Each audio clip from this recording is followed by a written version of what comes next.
Okay, so very good afternoon to all our partners. जितने भी partners आज हमको इस सेशन में ज्वाइन कर पाए, आप सबका बहुत बहुत स्वागत है इस सेशन के अंदर।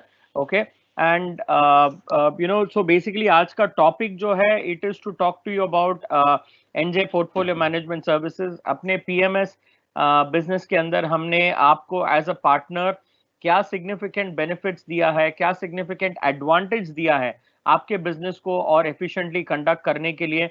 और जैसे कि आप जानते हो, मार्केट में आज की तारीख में बहुत सारे पीएमएस प्लेयर्स हैं।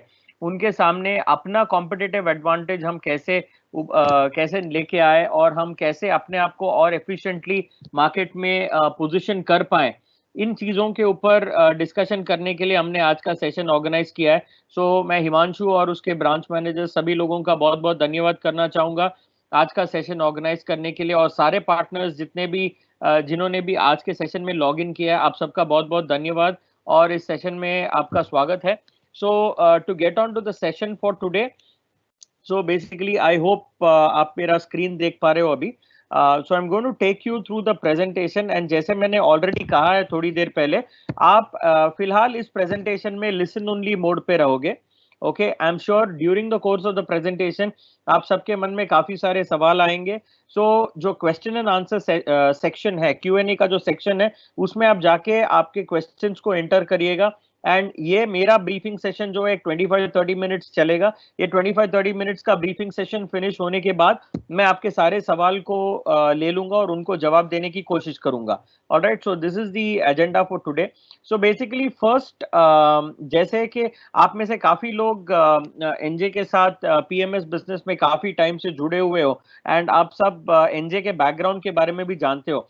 But what is very important to understand is that आज की तारीख में जब आप कोई भी एचएनआई, अल्ट्रा एचएनआई इन्वेस्टर के पास जाओगे, आपको ऑब्वियसली मालूम है कि you are not the only person. आप केवल वो व्यक्ति नहीं है जिसके पास कोई पीएमएस या कोई ऐसे प्रोडक्ट्स या इन्वेस्टमेंट प्रोडक्ट्स लेके जा रहा है। एचएनआई या अल्ट्रा एचएनआई इन्वेस्टर की जब हम बात करें, उसके पास प्राइवेट बैंकर्स हो, वेल्थ मैनेजमेंट फर्म्स हो, काफी सारे लोग सुबह शाम उनके पास different different type of products को लेके आते रहते हैं। बट उन सब में सारे जो इन्वेस्टमेंट एडवाइजरी बिजनेस में इन्वेस्टर्स के पास आते हैं, उनमें आपका जगह आप कैसे अलग बनाओगे? How do you position yourself very very different from most other people in terms of the product offering, in terms of the service offering, in terms of the advisory offering? ये समझना अपने लिए बहुत बहुत जरूरी है। सो बेसिकली आप में से काफी लोगों ने मेरे साथ ये सेशन अटेंड भी किया होगा। ओके, एंड हमने फेस टू फेस सेशंस काफी बार की है। लेकिन जब भी मैं फेस टू फेस सेशन करता हूँ, मैं पहले जो चीज करता हूँ is to just do a mock session, कि अगर आप इन्वेस्टर के सामने हो और अगर आप इन्वेस्टर को मिलने जा रहे हो, तो आप अपने आप को कैसे प्रेजेंट करोगे, आप अपने सर्विस को कैसे प्रेजेंट करोगे, आप अपने आप को कैसे इन्वेस्टर के सामने पेश करोगे, इसके बारे में हम हमेशा एक डेमो करते ही हैं। सो उसके ऊपर एक फिर से एक समरी करना चाहूंगा। सो एक जो इंपॉर्टेंट चीज है, जब भी हम इन्वेस्टर के पास जाते हैं, we should position our self as an adviser, not as a distributor. Okay, so distributor का काम है जो भी प्रोडक्ट है उसको लेके आके इन्वेस्टर को बेचना, वो डिस्ट्रीब्यूटर का काम है। But you are an adviser. Adviser का काम क्या है? एडवाइजर का काम यह है कि वो इन्वेस्टर का रिस्क एपिटाइट को समझे, इन्वेस्टर के फाइनेंशियल गोल्स को समझे, इन्वेस्टर का फैमिली बैकग्राउंड को समझे, इन्वेस्टर के एसेट्स, लायबिलिटी, सारे चीजों को समझे, और सबको इकट्ठा करके you act as somebody who is going to advise. You are not acting as somebody who is going to sell a product. ये आप बिल्कुल ध्यान में रखिएगा। जब भी आप एक प्रोडक्ट को बेच रहे हो, उधर इन्वेस्टर का एक लेवल का रेजिस्टेंस आ जाता है when he is listening to you. But what is very important to remember is you should act as an adviser. So adviser के तौर पे जब आप एक्ट करना चाहते हो और आपका पोजिशनिंग जब आप स्ट्रॉन्ग करना चाहते हो, उसमें आपको क्या करना है? फॉर एग्जाम्पल, मैं भी इस बिजनेस में अबाउट 18-19 ईयर्स से काम कर रहा हूँ। So typically when I go to any HNI और ultra HNI investor, okay, what I typically do is when we sit with the investors, first it is very important to position yourself very very in a very very strong way. आप अपने आप को कैसा strongly position करोगे, ये बहुत important है। तो जब भी एक मैं आपको एक छोटा डेमोन्स्ट्रेशन देना चाहता हूं कि हम कैसे अपने आप को प्रेजेंट कर सकते हैं मोर एफिशिएंटली। सो उस पर्सपेक्टिव से अगर हम बात करें, सो पहला जो स्टेप है, जब मैं इन्वेस्टर के पास जाता हूं, फर्स्ट कीजिए कि आप मेरे प्लेस में हो या मैं आपके प्लेस में हूं, ओके, सो मैं क्या करना चाहूंगा is that first I will say sir very good morning, good evening, मेरा नाम आनंद वरदराजन है। ओके, मैं एनजे इंडिया को रिप्रेजेंट करता हूँ। एज एनजे हम लोग एशिया के लार्जेस्ट इन्वेस्टमेंट एडवाइजर नेटवर्क है। We are Asia's largest investment adviser network. 26 साल से हम लोग इस बिजनेस में हैं। सूरत जैसे छोटे शहर में हमारा शुरुआत हुआ था और आज के तारीख में पैन इंडिया बेसिस पे we present in more than 100 plus locations in India and around the world internationally as well. आपके जैसे इन्वेस्टर्स के वजह से आज की तारीख में हमारे पास 30 लाख के ऊपर के इन्वेस्टर्स को हम सर्विस कर पा रहे हैं। And because of these 30 lakh investors आज की तारीख में जो हम कॉर्पस मैनेज कर रहे हैं as on today, it is excess of 80,000 crore of assets. 80,000 crore के ऊपर का हम कॉर्पस मैनेज कर रहे हैं इन्वेस्टर्स के लिए। ओके, सो प्रैक्टिकली स्पीकिंग आपके जैसे इन्वेस्टर्स के वजह से, आपके जैसे इन्वेस्टर्स के रेफरेंस के वजह से we have been able to establish significant market leadership. I mean आप तो म्यूचुअल फंड में इतने टाइम से इन्वेस्ट कर रहे हो, so I am sure mutual fund में एसआईपी आप कर ही रहे होंगे।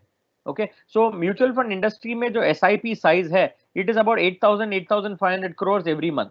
उसमें केवल एनजे के पास से हम लोग 10% का कंट्रीब्यूशन कर रहे हैं, which is about 800 plus crore.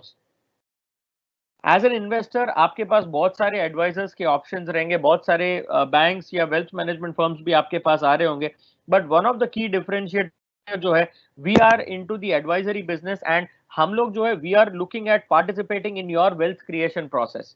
हम आपके साथ लॉन्ग टर्म जुड़े रहने की आशा रखते हैं, हम आपके साथ लॉन्ग टर्म में काम करने की आशा रखते हैं, इसीलिए हम आपके साथ आपके वेल्थ क्रिएशन के प्रोसेस में भागीदार होना चाहते हैं। सो ये पूरा जो मैंने इंट्रोडक्शन किया अभी, how much time does this take? How much time did this take? Did it take more than 2 minutes? Practically speaking, ये एक 90 seconds या 100 seconds का pitch होता है, which is 1.5 minute to less than 2 minutes period. लेकिन ये 1.5-2 minutes में आपने किस तरीके का इंफॉर्मेशन दिया है आपके इन्वेस्टर्स को, जो आपका बात सुन रहा है उसको आपने क्या जानने का मौका दिया? आपने ये जानने का मौका दिया कि आप किसी एचडीएफसी बैंक से कम नहीं हो, आप किसी आईसीआईसीआई बैंक से कम नहीं हो, आप किसी आईएफएल वेल्थ मैनेजमेंट फर्म से कम नहीं हो, आप किसी नेशनल डिस्ट्रीब्यूटर से कम नहीं हो। We are the market leader and you are a part of the group, you are a partner with us. तो इस ग्रुप के स्ट्रेंथ को आपको लेवरेज करने का जरूरी है, आपको लेवरेज करना चाहिए, और ये जो ग्रुप का बिजनेस का कैपेबिलिटी है इसको भी आपको लेवरेज करना चाहिए। That is when you will be able to put yourself on a very strong position with regards to any other advisor or any other competitor in the marketplace, right? So the next thing that we have to go to is, आप में से काफी लोग हमारे साथ जुड़े हुए हो in terms of the mutual fund business and also the PMS business। आप में से काफी लोग ने देखा होगा कि over the period of time हमारे business में काफी transitions आए हैं, हमारे business में काफी changes आए हैं as far as the PMS business is concerned। So उसके बारे में अगर आपको थोड़ा background दूं, typically इज दैट 2010 में हमारा पीएमएस बिजनेस का हमने शुरुआत किया था। ओके, तो जैसे कि आप सब जानते हो, जैसे म्यूचुअल फंड होता है वैसे ही पीएमएस के अंदर भी एक लाइसेंस लेना जरूरी होता है सेबी के पास से। सो जब हम म्यूचुअल फंड के जैसे जब पीएमएस का लाइसेंस हम अप्लाई करते हैं, there are certain regulations that we need to follow, there are certain restrictions that are there in terms of हम कैसे इन्वेस्टर्स के साथ डील करें, कैसे इन्वेस्टर्स का पैसा हैंडल करें, ये सब काफी सारे रूल्स एंड रेगुलेशंस आ जाती है।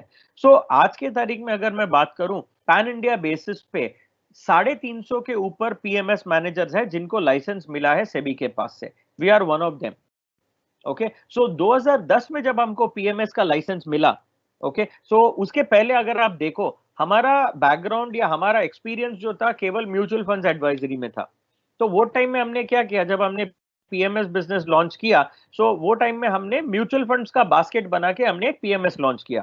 दो प्रोडक्ट हमने लॉन्च किए थे। One was the mutual fund equity 100% equity oriented PMS which is Freedom Mutual Fund Portfolio. Second is Dynamic Asset Allocation Portfolio, DAAP.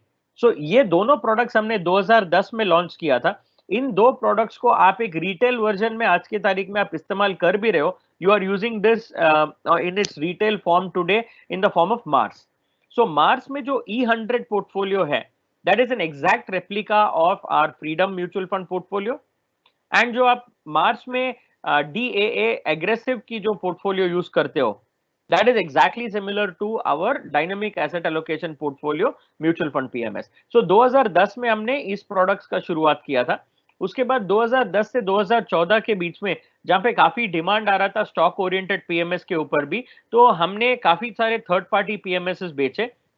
2014 में हमने एक इंटरनल टीम सेटअप किया, इंटरनल ऑपरेशंस टीम सेटअप किया, internal processes set किए to manage the PMS business. But वो time में तब भी हमारे पास फंड्स मैनेजमेंट का कैपेबिलिटी उतना स्ट्रांग नहीं था in terms of stock portfolios. So हमने क्या किया, दो थर्ड पार्टी एडवाइजर्स को हमने ऑनबोर्ड किया to give us advice in terms of the portfolio construction. So third party portfolio का हमने लॉन्च किया था 2014 में. उसके बाद 2014 से 2017 के बीच में हमने काफी इंटरनली भी काम किया इन terms of setting up a team, in terms of bringing in processes and mechanisms on funds management also. Stock picking कैसा करे, स्टॉक्स का सिलेक्शन कैसा करे, इसके ऊपर भी हमने काफी काम किया था. और 2017 में हमने अपना पहला प्रोडक्ट लॉन्च किया था मार्केट में, which was home grown, home research, home manufactured, जिसको हम मल्टी कैप कहते थे. ओके, मल्टी कैप और डायनेमिक स्टॉक एलोकेशन पोर्टफोलियो को हमने लॉन्च किया 2017 अप्रैल को मार्केट के अंदर. सो 2017 में इस प्रोडक्ट को लॉन्च करने के बाद हमने अपना product development end funds management का रिसर्च का काम चालू रखा इन द बैकग्राउंड. एंड 2018 में we came up with 3 more products, which was blue chip, freedom ETF and dynamic ETF portfolio. So 3 additional products हमने लॉन्च किया.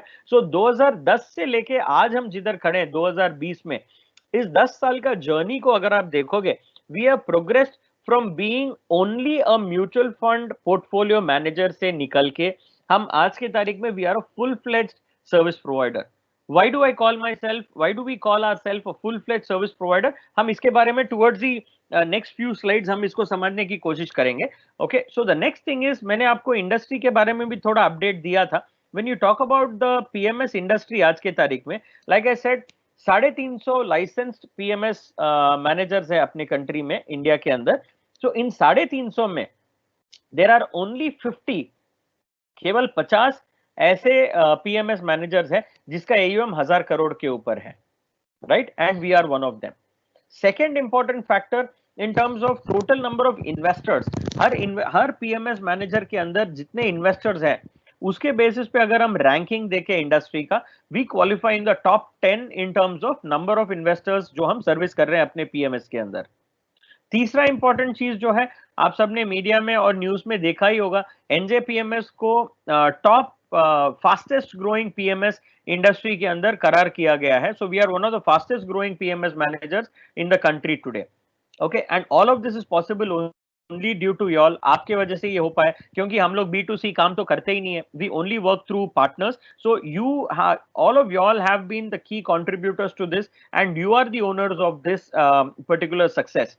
ओके, सो अगले step में आ जाते हैं, इज टू अंडरस्टैंड कि अपने बिजनेस में व्हाट आर द की डिफरेंशिएटर्स. सो पहले आप सब ये जानते हैं, because all of you all are experience in this industry, okay, कि फंड्स मैनेजमेंट में जो है there are 2 type of approaches. 2 तरीके के फंड मैनेजमेंट प्रैक्टिसेस होती है. एक होता है एक्टिव मैनेजमेंट, जहां पे एक फंड मैनेजर, एक पोर्टफोलियो मैनेजर डेली बेसिस पे बैठ के डिसीजन ले रहा है कि ये स्टॉक खरीदेंगे, ये स्टॉक बेचेंगे, आज खरीदेंगे, कल बेचेंगे, so on and so fourth. एक ह्यूमन ओरिएंटेड, एक इंडिविजुअल ओरिएंटेड डिसीजन मेकिंग होता है. सेकेंड दुनिया होता है जहां पे एक process oriented, system oriented, rules based investment approach एक मौजूद है, जहां पे फंड मैनेजर्स और पोर्टफोलियो मैनेजर्स का टोटल जो नॉलेज है, थॉट प्रोसेस जो है, उसको हमने एक रूल्स बेस्ड सिस्टम, हमने एक प्रोसेस के अंदर बिल्ड कर दिया और हमने ह्यूमन इंटरवेंशन को पीछे कर दिया.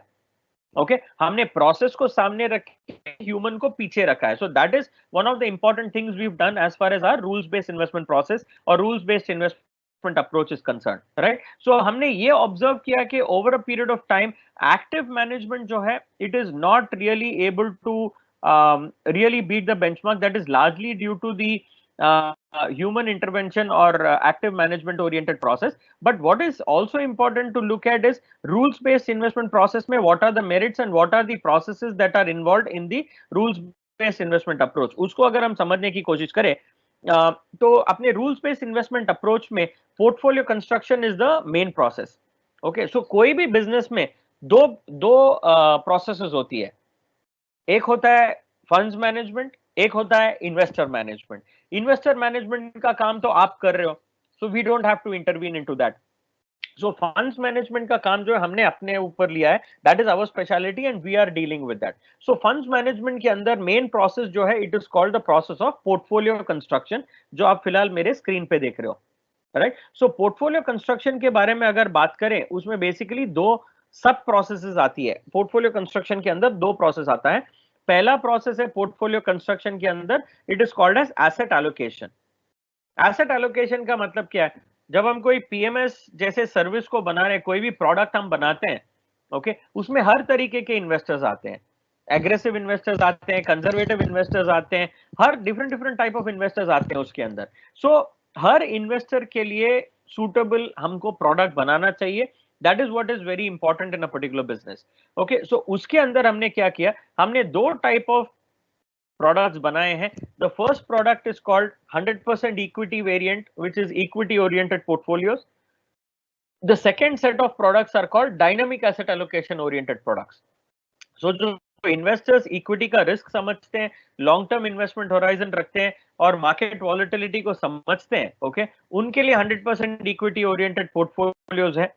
सेकेंड टाइप ऑफ इन्वेस्टर्स है जो मार्केट वॉलेटिलिटी को समझते हैं, but they don't want to really be in such a volatile market and they want to look at generating what is called as a risk adjusted return. उनके लिए जो है हमने एक dynamic asset allocation oriented product बनाया है, which is dynamic asset allocation portfolios.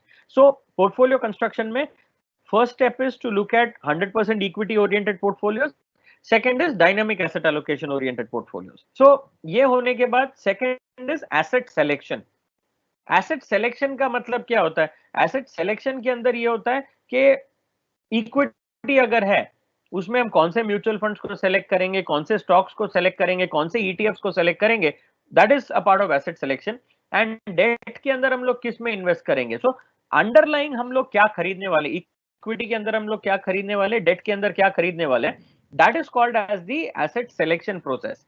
Okay, now asset portfolio construction का process तो आप सब समझ गए। एसेट एलोकेशन हो गया, एसेट सिलेक्शन हो गया, इसके बेसिस पे हमने कैसा प्रोडक्ट बास्केट बनाया है, इसके बारे में भी हम थोड़ा समझने की कोशिश करते हैं। सो बेसिकली जैसे आप भी देख रहे हो, खुद भी पीएमएस इंडस्ट्री में बहुत सारे प्लेयर्स है, जैसे मैंने कहा 350 लोग हैं पीएमएस इंडस्ट्री में। जितने भी प्लेयर्स आज की तारीख में इंडस्ट्री में है, उनमें से most of them are either pure play equity players, 100% equity oriented players है, या 100% डेट ओरिएंटेड प्लेयर्स है जो डेट पीएमएस चला रहे हैं। तीसरा कोई कोई लोग है जो रियल एस्टेट पीएमएस चला रहे हैं, रीट्स के जैसे चला रहे हैं।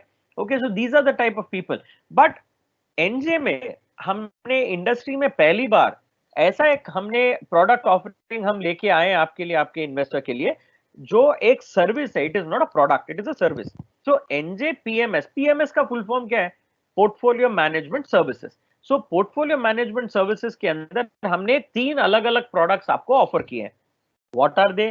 First is mutual funds, second is stocks, third are ETFs. So हमने तीन अलग अलग प्रोडक्ट बास्केट आपको ऑफर किए हैं, जहां पे म्यूचुअल फंड्स में एक ब्रॉड बेस्ड पोर्टफोलियो है, फंड मैनेजर ओरिएंटेड अप्रोच है, ब्रॉड बेस्ड है, 50 से 100 स्टॉक के बीच में इन्वेस्टमेंट हो रहा है। सेकंड, स्टॉक पोर्टफोलियो जो हम लोग एक रूल्स बेस्ड इन्वेस्टमेंट अप्रोच के ऊपर बना रहे हैं।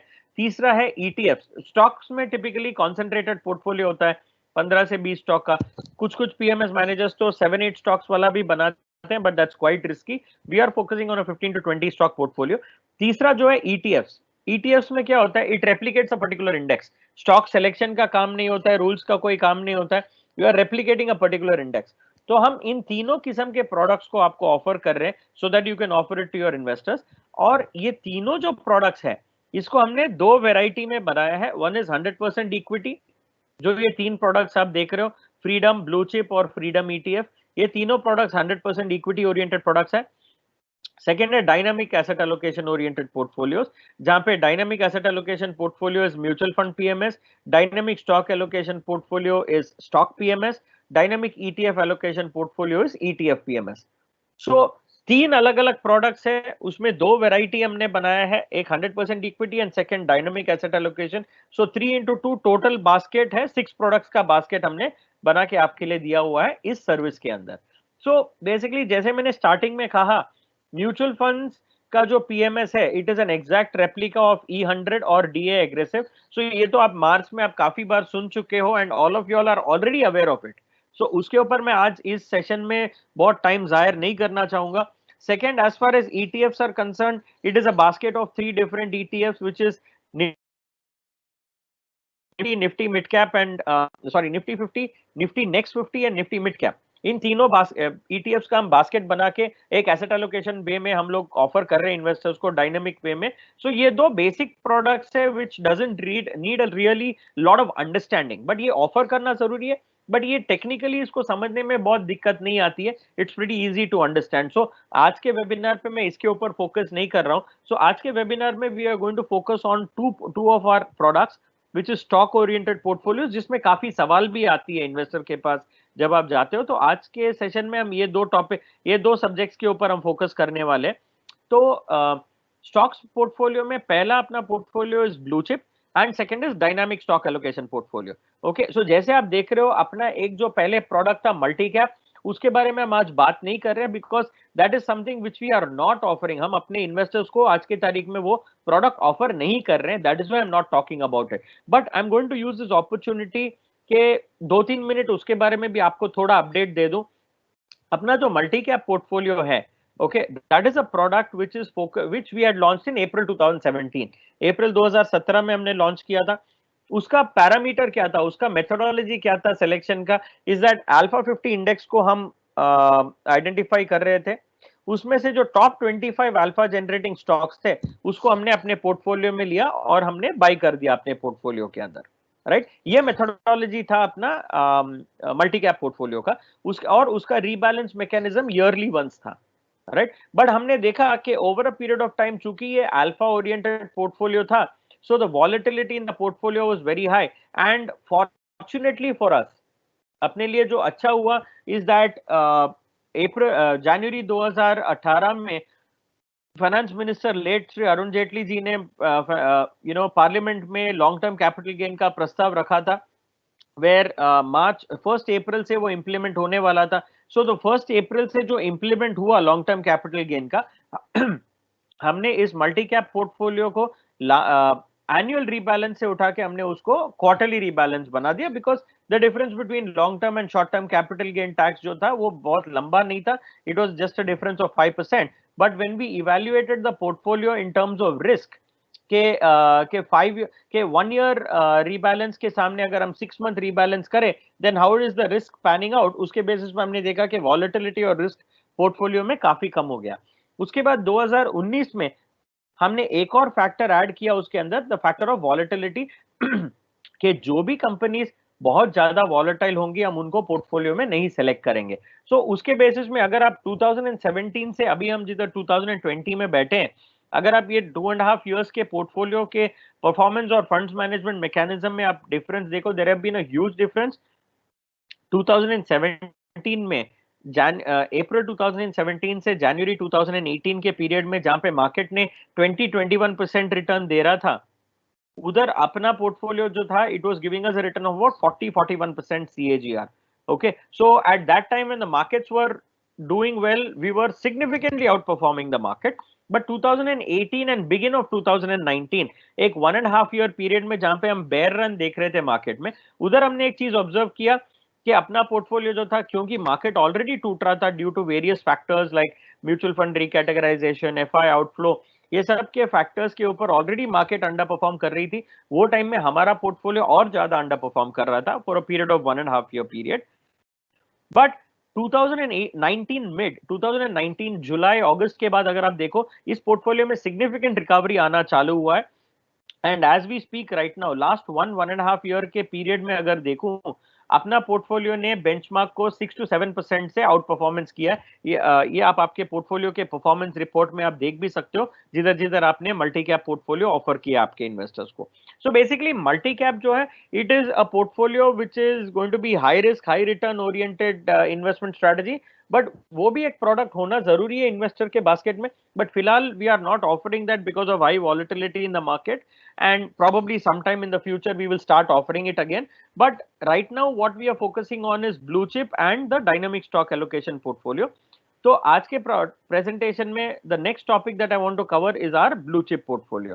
सो बेसिकली ब्लू चिप पोर्टफोलियो के बारे में अगर हम बात करें, तो जैसे मैंने कहा we are following a rules based investment approach, right.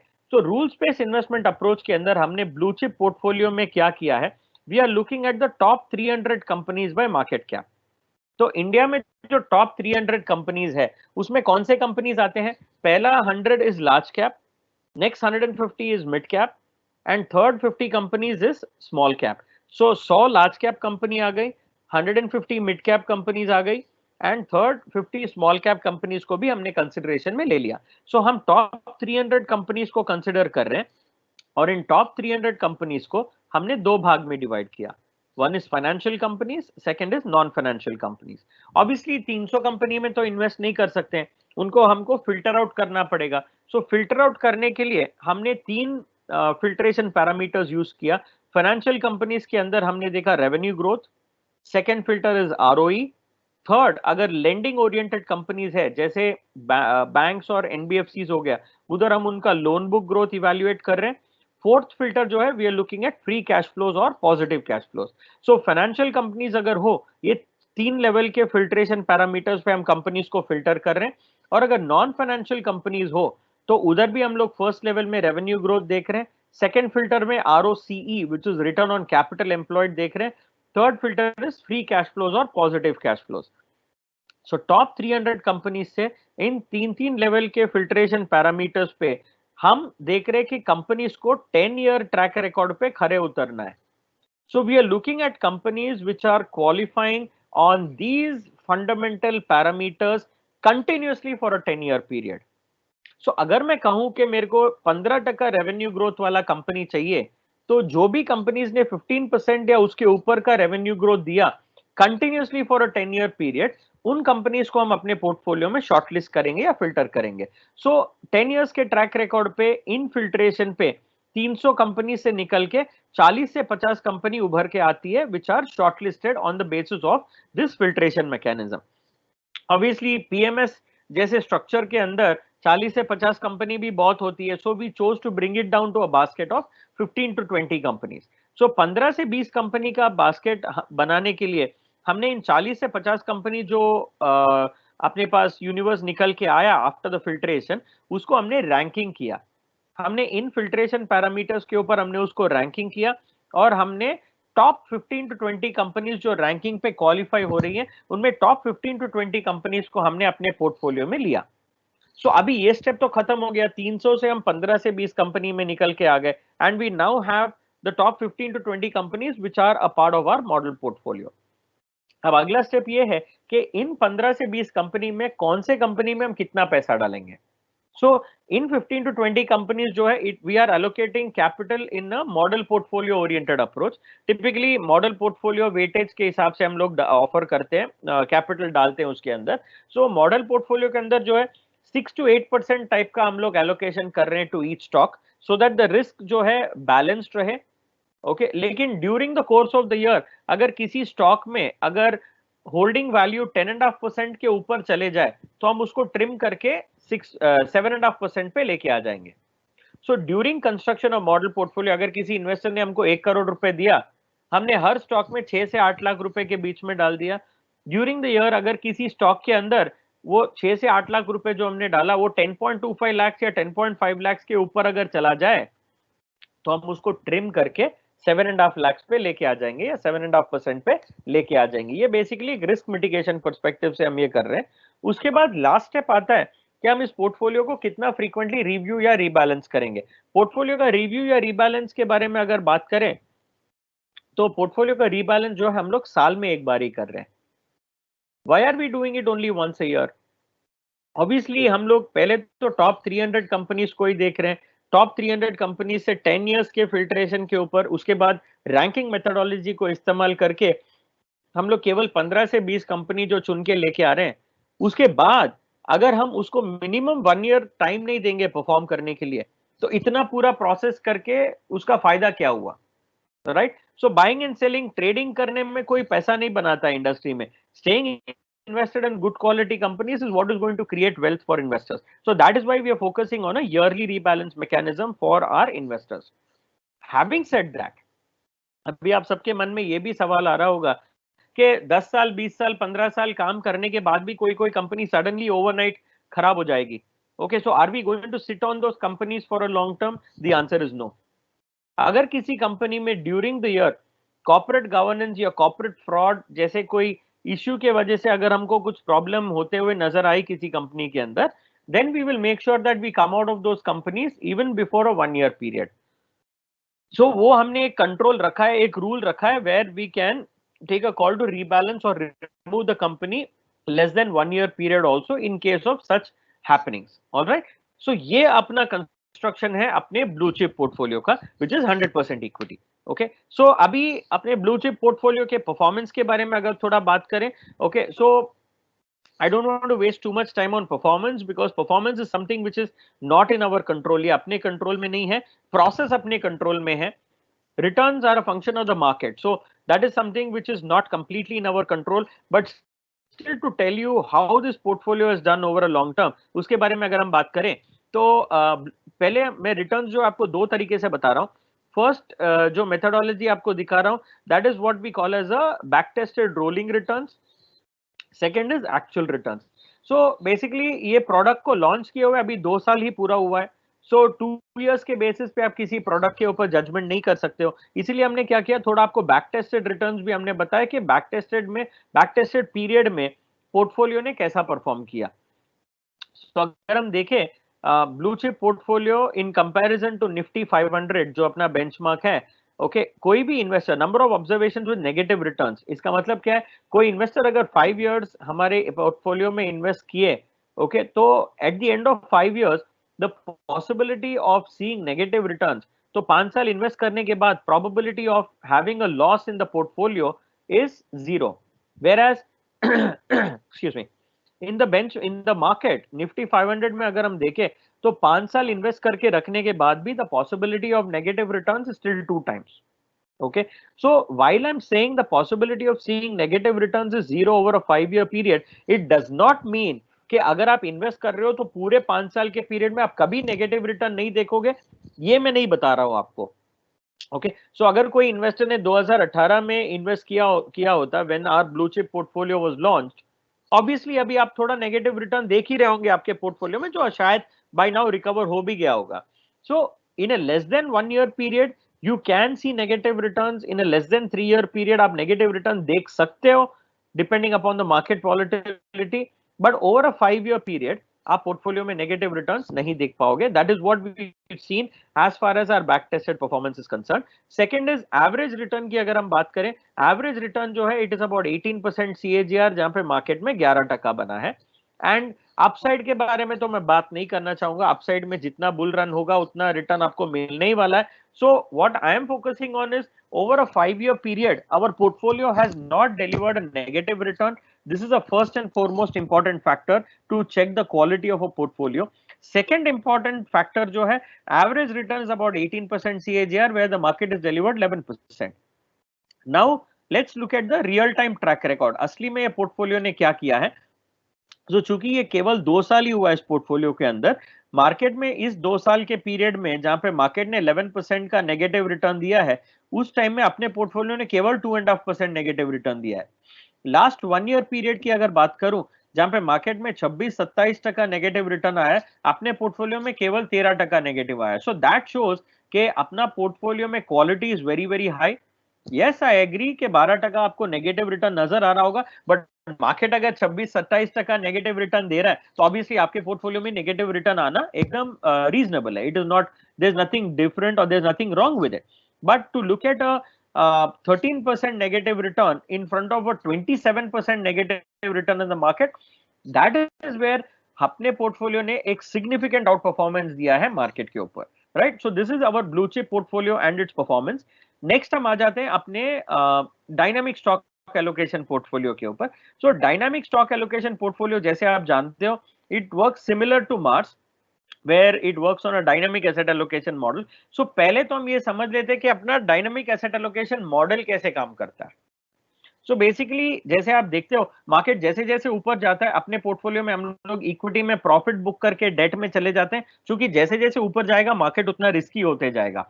And जैसे मार्केट टूट रहा है वो टाइम में हम लोग डेट से निकल के इक्विटी में आ जाएंगे. सो ये इक्विटी और डेट का डिसीजन कैसे हम करते हैं, it is done on the basis of 3 important factors जो अभी आपके स्क्रीन पे ग्रीन कलर में नजर आ रहा है, right in the middle. Okay, so पहला फैक्टर है earnings growth rate. So companies के अर्निंग्स में कैसे ग्रोथ आ रही है और ईपीएस जो हम कहते हैं उसके बेसिस पे हम डिसाइड करते हैं. Second is interest rate cycles, market में इंटरेस्ट रेट साइकिल्स कैसे इवॉल्व हो रहा है उसके ऊपर भी मार्केट का मूवमेंट नजर आता है. तीसरा is market valuation, that is price earning multiple जो बोलते हैं, पी रेशियोज जो बोलते हैं.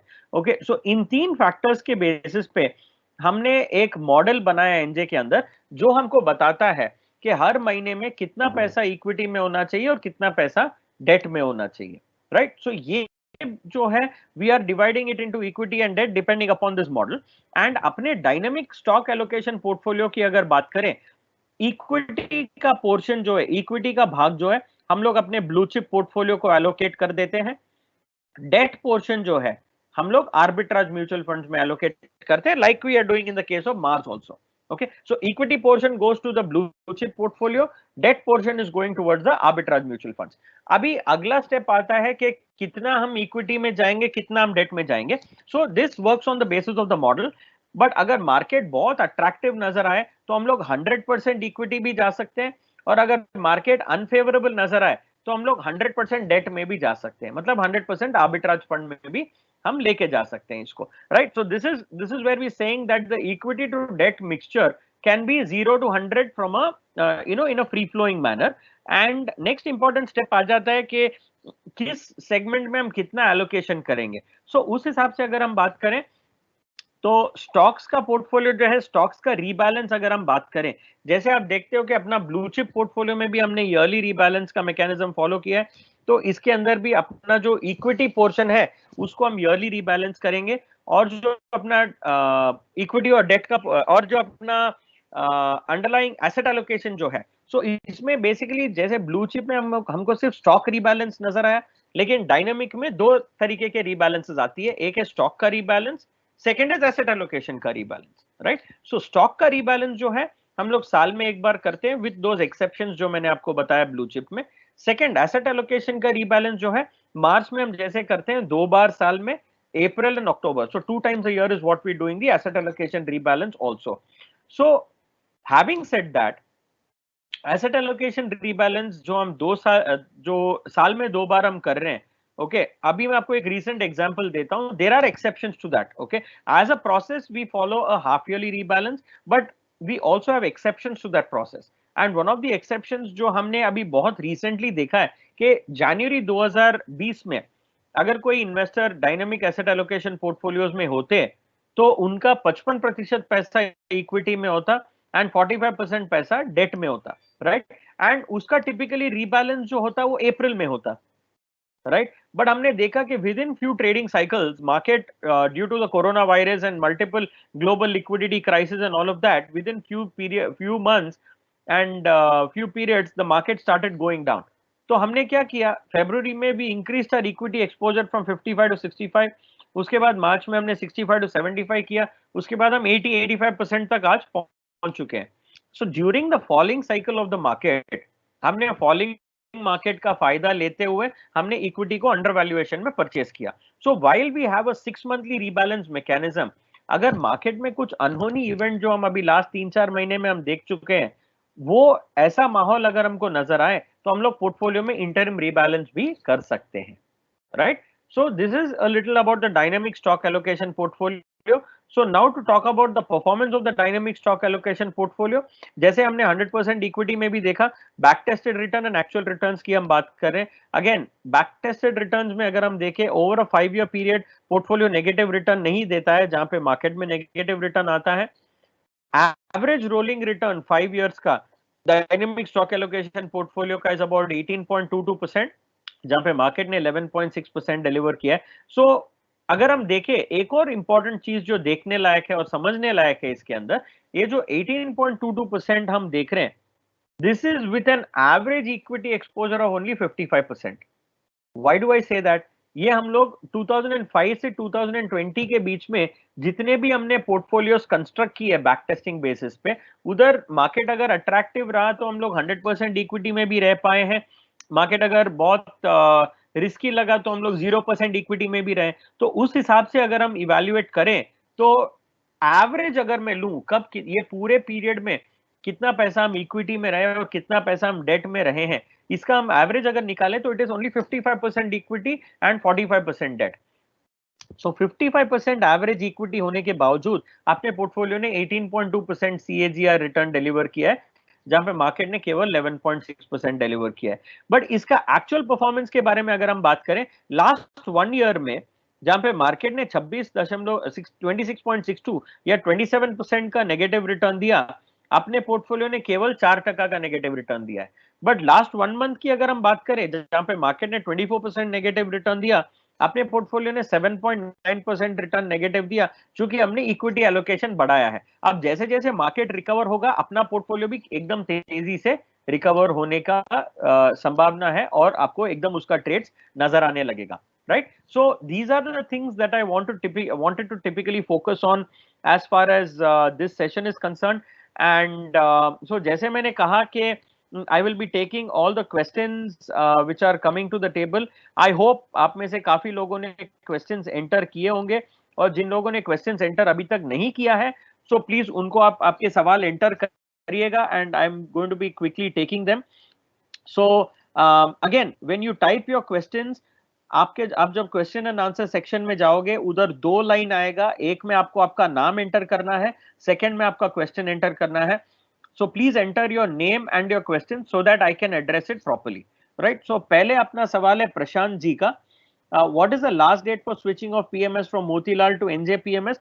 सो जो अपना एडवाइजरी पोर्टफोलियोज था, जो मोतीलाल लार्ज कैप और मिड कैप में थे, उसको अपने एनजेपीएमएस में शिफ्ट करने का, ब्लू चिप या डीएसएपी में शिफ्ट करने का last date is 31st May. Okay, so that is the date that we have communicated. So you can do the shifting before that. And Prashant ji, जैसे हमने आपको earlier भी communicate किया है, ये सबके लिए physical documentation नहीं चाहिए. You can just send us an email in the prescribed format जो already share कर चुके हैं हम आपके साथ, and on the basis we are going to be able to process it. Okay, so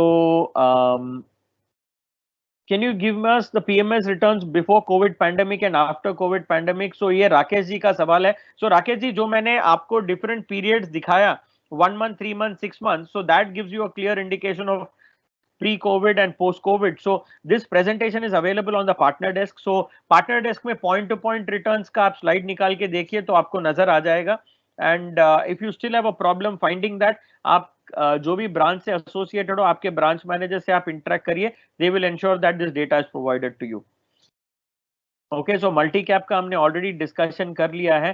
who is the target audience for PMS in this pandemic period? So किसी का सवाल ये है कि सो टिपिकली सर, मैं आपको, सर या madam जिसने भी ये सवाल डाला है, मैं आपको एक चीज बताना चाहूंगा. Whether it is pre pandemic और post pandemic, we have clearly seen कि equity has created wealth for investors.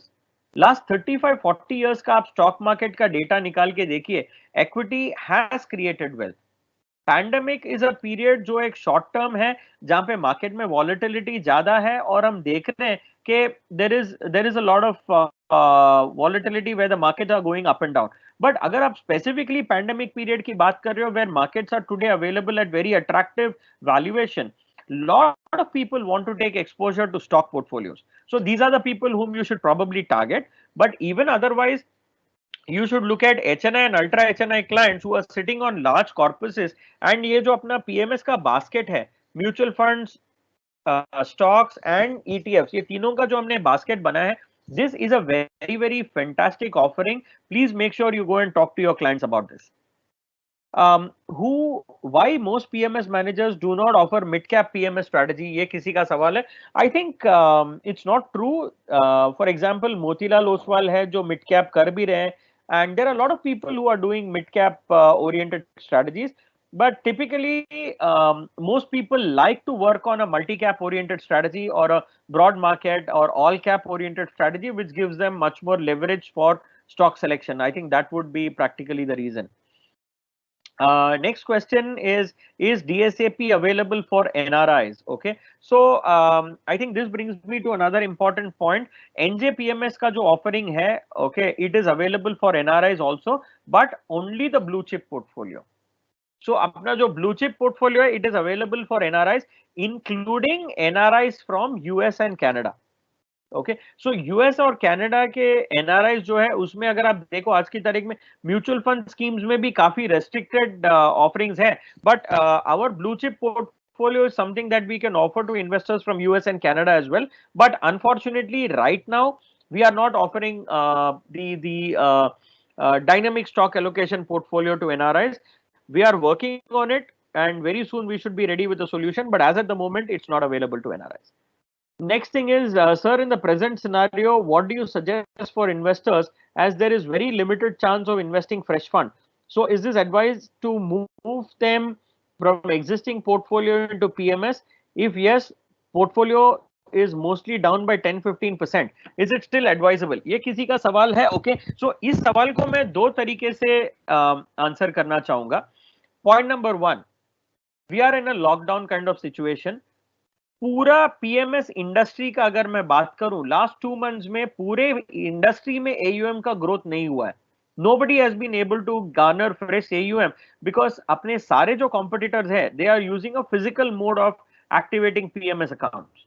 But NJ के अंदर we are doing an online account opening for PMS as far as resident Indians are concerned or non-individuals, or individuals are concerned. So even during the lockdown situation, you can use our online account opening process to go and open accounts, PMS accounts for investors. So lockdown है, इसका मतलब ये नहीं है कि आप fresh पैसा नहीं ले सकते हो. Online basis पे account opening करिए. NEFT RTGS के basis पे पैसा remit करके हम PMS का account opening कर सकते हैं. There is no problem. In the last 60 days also we have opened PMS accounts and our business has been running as usual. जहां पे मार्केट में कोई PMS अकाउंट ओपन नहीं कर पा रहा है, हम लोग एनजे के अंदर ओपन कर पा रहे हैं. So please use this opportunity. Today you do not have competition in the market. Investors को पैसा डालना है, स्टॉक्स में एक्सपोजर लेना है, और कोई भी पीएमएस मैनेजर आज की तारीख में अकाउंट ओपन नहीं कर पा रहा है and we are able to do it. So please make sure you use this to your benefit. Second, in terms of आपका एक और सवाल था, is should you switch your mutual fund portfolio into the PMS? Okay, so this is something that I cannot comment. Okay, क्योंकि mutual funds में जो है आपने ऑब्वियसली एक फाइनेंशियल नीड्स के बेसिस पे आपने एक पोर्टफोलियो बनाया होगा आपके इन्वेस्टर्स के लिए, एसआईपी एक्यूमुलेशन से आपने बनाया होगा. So are those goals accomplished और are those goals still far away, or is that client open to this sort of a risk appetite? That is something that you must evaluate for yourself, and it will be very difficult for me to answer that question. Okay, so आप investor के साथ बैठिए, आप portfolio को evaluate कीजिए, and then if you feel that there is enough scope to shift some money, definitely technically it is possible, but should you do it or not, it is your call. Secondly, अभी for example क्योंकि minimum investment ticket size 50 lakh रुपए हो गया है, okay, बहुत सारे investors को exposure लेना है. मैं yesterday evening I was speaking to an investor, जहां पे मैं बात कर रहा था, वो इन्वेस्टर बोल रहे थे सर 30 लाख रुपए मेरे पास अभी स्टॉक्स पड़ा है, 10-1 लाख रुपए मेरे पास पैसा पड़ा है आपको देने के लिए, I am still short by 10 lakh rupees. So क्या मैं 10 लाख रुपए म्यूचुअल फंड से आपको निकाल के दे दूं? तो मैंने एडवाइजर को ये पॉइंट किया, तो you have to answer this question. So advisor ने बोला या we are having a good exposure to mutual funds, तो उसमें से 10 लाख रुपए हम निकाल के एक पीएमएस का पोर्टफोलियो शुरू कर सकते हैं. तो इमीडिएटली इन्वेस्टर का सवाल ये आया, सर ऑलरेडी मार्केट के वजह से अभी अपना पोर्टफोलियो 15-20% नीचे है, तो अभी वो निकालना जो नोशनल लॉस है वो परमानेंट लॉस हो जाएगा ना. So do you think it is recommended? So my response, I mean it is, there is always not a, अभी इस सवाल का एग्जैक्ट करेक्ट आंसर कोई नहीं दे पाएगा, बट मैं जो नजरिए से देख रहा हूं, this is my personal view point, जो मैंने इन्वेस्टर को बताया, is that today while you are seeing that your mutual fund portfolios are down by 10 to 15% or 15 to 20%, वो चूंकि मार्केट नीचे गया 15-20%, तो भले आप 15-20% नोशनल लॉस बुक करके आप बाहर आ रहे हो, बट आप दूसरा जो पोर्टफोलियो खरीद भी रहे हो, जैसे अपना ब्लू चिप खरीद रहे हो, वो भी एक डिस्काउंट पे ही अवेलेबल है ना। while you are coming out at a permanent loss, you are entering the market at a discounted valuation. So उधर आप 15% लॉस में अगर निकल भी रहे हो, इधर आप डिस्काउंट में ही एंटर कर रहे हो. So practically my view is that you are not losing out money because you're entering the market at undervaluation. So that is my response to your question. Okay, so next question is Yesudas. Hi, Anthony. What all data can be shared to clients from your presentation? So, Anthony, every part of the presentation except the brokerage structures, you can share it with your investor. Okay, so I don't think there's any part of this presentation of mine which you cannot share it with any investor. You can share every slide that I've currently showed you. There's no problem with that. Hemal जी का सवाल है, why do you compare blue chip PMS portfolio with Nifty 500? So Hemal ji, that's a very interesting question. So we are comparing our blue chip portfolio with Nifty 500 because जैसे आपने देखा होगा, हमने अपने blue chip portfolio में top 300 company से अपना portfolio चुना है. So we are looking at top 300. So if I compare it with a Nifty 50 or an NSE 300, okay, or Nifty Next 50 or combination of these indices, if I do a comparison, it will not be a true reflection because we're picking up from the top 300. In fact, I am actually comparing the return of blue chip with a more aggressive benchmark. Okay, मैं Nifty 500 के साथ compare कर रहा हूँ, which is a more aggressive benchmark. So honestly, if I compare myself with Nifty 100 और top 300 का benchmark में अगर कंपोजिट कुछ बना के कंपेयर करूं, the outperformance of my blue chip portfolio versus those composite indices will be much higher, and my outperformance vis-a-vis Nifty 500 will be much lower. So I am comparing my portfolio with a more aggressive index as I speak, but it is also because this is also sort of multi-cap portfolio, and industry में multi-cap portfolios or multi-cap funds are largely compared with the Nifty 500. So that's the reason. Next question is, we have taken an extension for third-party PMS that as long as clients wants to stay invested, he can stay. So, okay, so I think as far as third-party PMS is concerned, Motilal का जो हम चलाते थे large cap and mid cap, that is governed by SEBI regulations. So 2017 में जब हमने खुद का प्रोडक्ट्स लॉन्च करना स्टार्ट किया था, वो टाइम में सेबी ने हमको क्लियरली एक इंडिकेशन दिया था कि you can not accept any fresh money into third party advisory portfolios. इसीलिए हमने लार्ज कैप और मिड कैप पोर्टफोलियोज को फ्रेश सब्सक्रिप्शन के लिए बंद कर दिया था. एंड 2019 PMS regulations में SEBI has come out very clearly to state that all existing AUM also which is held in third party advisory portfolios have to be shifted, and there is a deadline to it, and the deadline is 31st May. That is why we have to move those portfolios, and all the clients who are able to move the portfolios before 31st May, fair enough, well and good. अगर जो भी investor 31st May के अंदर move नहीं करेंगे, on the 1st of June they will be redeemed and credited back to the investors account. Sunita Padwal ji का सवाल है, one of the client invested did PMS in Motilal in March 2020 through me. Can we shift that to NJ now in ETF PMS? So Sunita ji, March 2020 में जो भी client ने आपके through PMS किया है, it is on Motilal PMS platform and not NJ PMS platform. So उसको within the PMS environment switching is not possible. You will have to redeem and switch. So March 2020 का portfolio अगर आप अभी redeem करोगे मोतीलाल में, obviously मेरे हिसाब से 1 year to 3 years तक एग्जिट लोड है. So I don't think that is very recommended to do as of now. I think you should continue to stay invested till the exit load period is over and allow them to perform. So right now switching within PMS is not possible क्योंकि ये NJ PMS के platform पे नहीं है. But if there is any confusion with regards to the date, I think you should reach out to our branch manager. I think they'll be able to help you well on this. Any chance in our PMS with SWP option? So SWP option is something जिसका demand आ ही रहा है. Okay, so I think right now we don't have an SWP option, but we are working towards it. We don't have an answer right now, but we should come up with something. So Sunita Padwal ji, I know it is down by 40%. But जैसे मैं एनजेपीएमएस के बारे में बात कर रहा हूं, I will say the same thing about Motilal और anybody else also.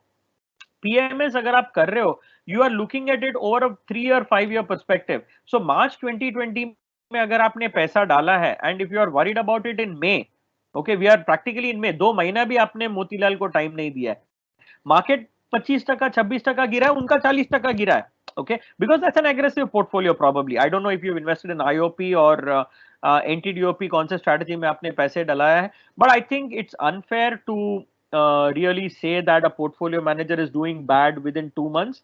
The markets have been unfavorable, but I think today you should continue to stay invested at least till the exit load period is recovered, and you should give the portfolio manager reasonable time to perform. I think 2 months is pretty early to take any call on it. Kalyani ji पूछ रही है, can we get the name of companies in the portfolio to in blue chip to discuss with customers? Kalyani ji, अपने fact sheet में अगर आप partner desk में देखोगे, हमने अपना फैक्ट शीट अपलोड किया है, एंड फैक्ट शीट में top 5 holdings we have already declared, so वो नेम्स आप डिस्कस कर ही सकते हो इन्वेस्टर्स के साथ, no problem, but remember something, you should sell any portfolio only on the basis of the process. If you are selling any PMS on the basis of the underlying stocks or on the basis of the performance of the portfolio, ये sustainable नहीं है। Process पे focus करिए, portfolio में कौन से companies है, returns कितना दे रहा है, वो इंपॉर्टेंट नहीं है, प्रोसेस पे फोकस करिए, you will definitely be able to convince the client for a long term. Having said that, top 5 holdings fact sheet में अवेलेबल है, you can refer to it. And Kalyani ji का फिर से सवाल है, what is the minimum value of PMS? Minimum value of the PMS is 50 lakh rupees, Kalyani ji, and जैसे मैंने कहा 50 लाख रुपए कोई फ्रेश इन्वेस्टमेंट भी लेके आ सकता है, और किसी के पास अगर स्टॉक्स है, स्टॉक्स का कॉम्बिनेशन के साथ भी कोई लेके आ सकता है पोर्टफोलियो के अंदर। So stocks, fresh investment and mutual fund से अगर थोड़ा बहुत पैसा लेना है, that is the last thing I would recommend. I would never recommend moving money from mutual fund to PMS. That's not something that I would recommend at any point in time, but you can use combination of all these to make it 50 lakh rupees. So एक और सवाल है, when will I be covering ETF basket? ये किसी का सवाल है। So ETF was not on the agenda today, but to quickly talk about our ETF portfolio, हमने अपने ETF पोर्टफोलियो में 100% इक्विटी वाला ETF तो हम प्रपोज नहीं कर रहे हैं किसी को भी। I am suggesting that you focus on the dynamic ETF portfolio. So dynamic ETF portfolio में इक्विटी पोर्टफोलियो जो है, हम लोग अपना फ्रीडम ETF पोर्टफोलियो में डाल रहे हैं, और डेट पोर्शन जो है हम लोग आर्बिट्राज म्यूचुअल फंड्स में डाल रहे हैं। ओके, सो अपना जो फ्रीडम ETF पोर्टफोलियो जो है, उसमें we are taking a basket of 3 ETFs. One is Nifty 50, second is Nifty next 50, third is Nifty mid cap. So हम इन 3 ETFs में पैसा डाल रहे हैं। निफ्टी 50 में हम लोग 50% पैसा डाल रहे हैं, निफ्टी नेक्स्ट 50 में निफ्टी 50 में 25% पैसा डाल रहे हैं, निफ्टी नेक्स्ट 50 में हम लोग 50% डाल रहे हैं, एंड निफ्टी मिड कैप में हम लोग 25% डाल रहे हैं। सो 25-50-25 divided into Nifty 50, next 50 and mid cap. This is how we are constructing our freedom ETF portfolio, and उसमें भी underlying ETFs का rebalance साल में एक बार करेंगे, which is in the month of April, and asset allocation का rebalance जो है, like in the case of Mars or any other dynamic portfolio, we are doing it twice a year, which is April and October, with an interim rebalance of rebalance का conditions जो मैंने already आपको बताया है। Right? I think those are all the questions that we had for today. I think quick summary, NJPMS का जो product offering है, service offering जो है, ऐसा सर्विस ऑफरिंग पूरे इंडस्ट्री में किसी के पास अवेलेबल नहीं है आज के तारीख में। So please make sure you utilise this. Mutual funds, stocks and ETFs का कॉम्बिनेशन इंडस्ट्री में किसी के पास नहीं है। Next, ETF as a combination कोई ऑफर भी नहीं कर रहे हैं, डायनेमिक एसेट एलोकेशन कोई इंडस्ट्री में ऑफर नहीं कर रहा है, तो ये एक बहुत सिग्निफिकेंट एडवांटेज है। Okay, so this is something that you need to go and position to your clients. Second, बहुत सारे इन्वेस्टर्स आपको बोलते होंगे कि यार अभी तो मोतीलाल का भी है, ASK का भी है, IIFL का भी है, so you have to tell them very clearly, वो सब है, which is good, they are all 100% equity oriented portfolios, so they are not our competitors.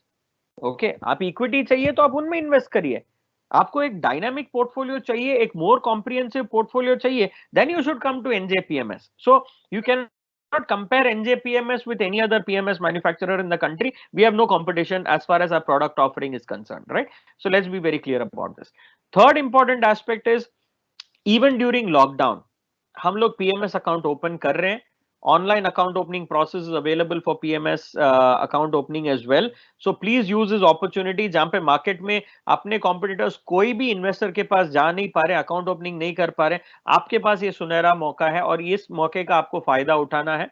And the last parting message is Himanshu and our branch managers will get in touch with you. I think this weekend or this weekend is what I think it is planned. हम लोग एक investors के लिए भी एक webinar करने वाले हैं. सो प्लीज मेक श्योर कि आप जितना हो सके उतना आप इन्वेस्टर्स को बताएं और इस वेबिनार में इनवाइट करिए. I am sure our teams would have communicated the date and time with you all. So वो डेट एंड टाइम के हिसाब से प्लीज मेक श्योर आप जितने आपके प्रोस्पेक्टिव इन्वेस्टर्स है जिसके पास भी शायद स्कोप होगा इन्वेस्ट करने का, उनको आप इस वेबिनार में इनवाइट करिएगा. I will address them along with you, and we will make sure that we utilize this opportunity of lockdown to make sure that we do maximum account opening. All right. So thank you very much everyone for joining. आप सबका बहुत बहुत धन्यवाद. आपने आज time लिया join करने के लिए. And I'm looking forward to connecting with you and आपके सारे investors के साथ connect करने की मैं आशा रखता हूँ. This weekend I will catch up with you all with your investors. And thank you very much everyone. Once again, we are going through very difficult time in times of COVID-19. So please make sure that आप सब अपने घर पे ही रहो. eWealth का platform है, client desk है, partner desk है, पीएमएस अकाउंट ओपनिंग भी ऑनलाइन हो रहा है. So please don't go out, stay home and conduct your business as usual. Thank you very much for your time and have a great day. Thank you.